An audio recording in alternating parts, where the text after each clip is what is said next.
Hey guys, thanks for stopping by today and check out my video. I've done this a few times already and my phone keeps telling me I have not enough storage.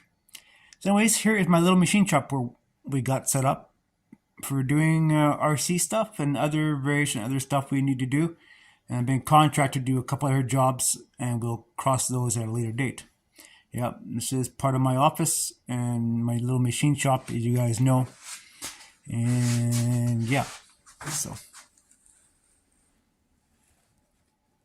Yep, slowly getting populated with stuff. We got other things going on, and you know.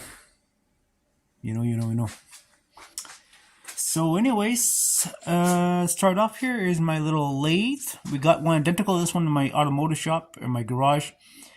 Call it automotive shop because you automotive stuff in there, right? And I have one identical to it, but it's Sumor, and this is a Vivor.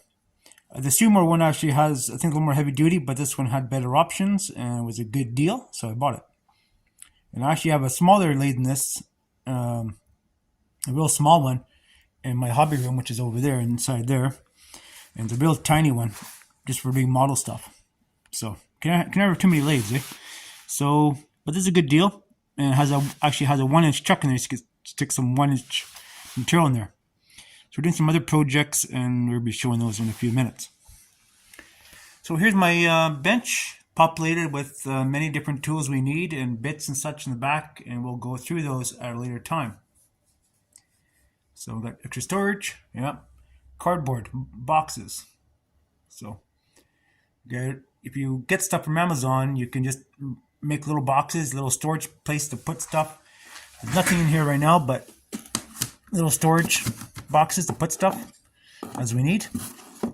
So they do come apart like that. So always gonna have extra storage and such. Here's our benches. Maybe we'll talk a little bit about that in a minute. Here's a sewing machine. We'll be making a project out of that at a later time. And here is our milling machine, made by King Industrial. So, really good machine.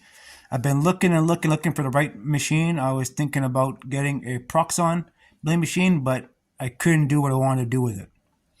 So, it was a really good price. And those of you who live in Canada, you get this from KMS Tools.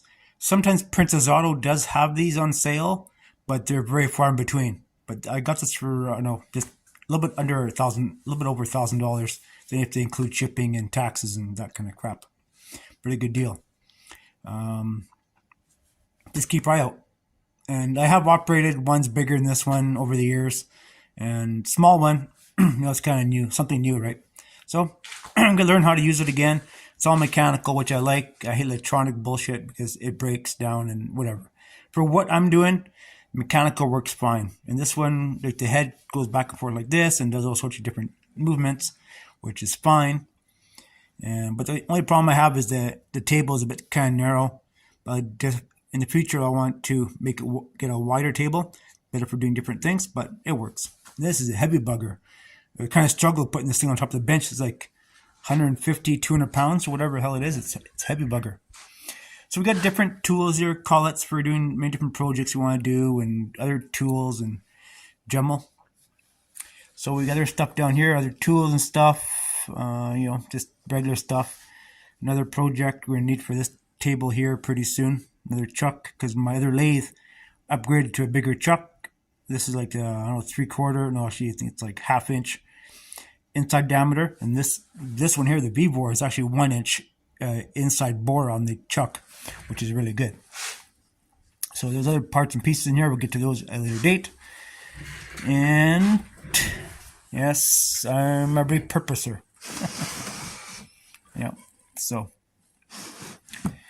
parts and pieces in here. I've been collecting materials. We got aluminum, metal rod, and some brass in here. Some other parts and pieces in there. We got some aluminum bar in there.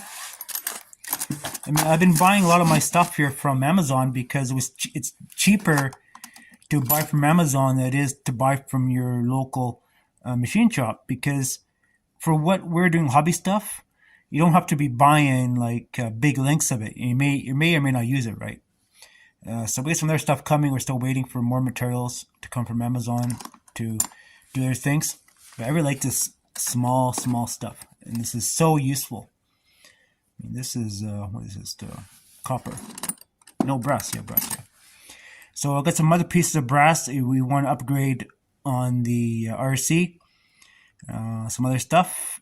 And those of you who have worked or do work in industrial applications, you know, a lot of bearings used in excavator and such, like all the stuff like that, use brass bushings, and you know, we use brass bushings on our RC stuff too, right? So some places in the RC stuff, they use like plastic little bearings, and you know that's gonna wear out. If you use brass, or aluminum, I'd say probably brass more likely to use on for bushing stock on stuff. You can be way better off, right? And down here is just miscellaneous things. More little trays made out of cardboard. So, you know, stuff. Try to maximize space. I like maximizing space as much as possible. So, and we're working on a project here. Squeaky chair. And here we got other bits and stuff here. Lathe bits, many lathe bits, different things.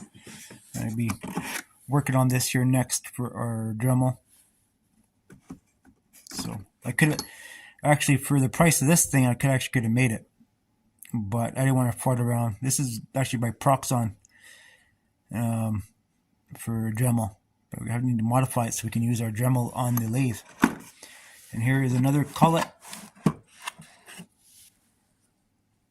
So this will, if you take the head off on the drill for the lathe, you pop the head off and you pop this on there, you can use it for doing other stuff. And I like to have I like having separate bits for doing separate things. So say if we're doing production work, right?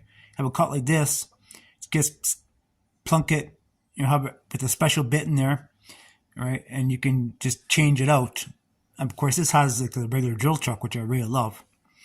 And you can change out the bits, but it's nice having something like this. We just pull this adapter piece off and put it back on the tailstock here with a special bit on here, and do your center bore.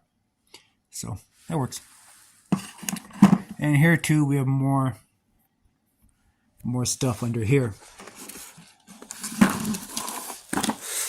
So drill chuck from other lathe. So another stuff's in there and stuff's in there. If you go on Amazon, you can find a lot of different tools that are designed for woodworking and also other kind of machining work, work with the lathe work. And you just have to be smart about it. You can find all sorts of different little gadgets and things that work perfectly for hobby machinists like us, right? So many different tools in there, different things. We'll go through those at a later date. Many can do many videos, many show and tells and stuff. But anyways, guys, this is what we're working on. So where is it? So this video is going to be kind of long. So here is the adapter piece that adapts the hub onto this apparatus here. Can't have all lights going because there's too much, sucks down too much power. But so this hub goes in here, and it's what mounts the wheel to the hub, right? So like that. So anyways, I'm going to have to drill it out so the wheel actually goes in further. And I suspect because the size of the wheel is what broke the hub, I think. That puts a lot of stress on there. But I mean, I took it out some of the cement here in my workshop here, and it busted.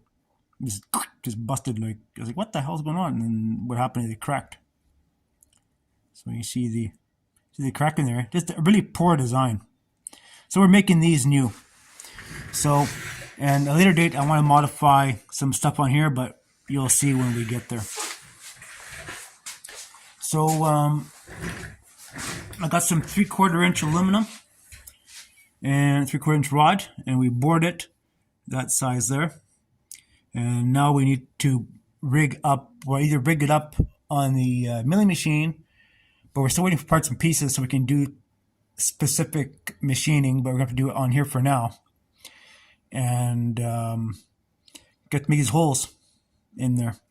And this here we're going to make 3/8 of an inch long, because it sucks it in a bit more on the hub, right? So and we have to re-drill the hub there, so the rim, so it goes further into the shaft there. But yeah, so really poor design. I hope that maybe if someone from Tamiya sees this, or someone maybe who's works Tamiya or whatever, who knows what, sees this, maybe they'll think, oh, maybe that's a thing we should add to our production there, and maybe change these little hubs to aluminum. Plastic just doesn't cut it, so you can see it just tore it up. Yeah, and I glued them back together with crazy glue, but you know how that goes. But yeah, so major design flaw. If you can see that crack right there, tore it apart. So we're gonna put this on the mill once we get some more stuff we need for our mill. You're waiting for the little pieces that go in the track there, so we can mount stuff in there and do other projects. And then we're gonna put this cross hatch in here, and that way there's a little pin on the shaft in the RC buggy here that mounts to the hub. It's kind of a crappy design, but it works. So it is what it is. So, all right, guys, when we get to going to this, and I thought I'd do a little video here. And if you have any questions, feel free to post comments below, and then we'll do another video of all the little things we got for her hobby shop here, our little machine shop, all the little things you may need or whatever. We'll do a more in-depth mini machine shop video. I know it's quite a common thing to have for people to watch on YouTube or on TikTok, and go from there. All right, guys. Thanks for watching. See ya.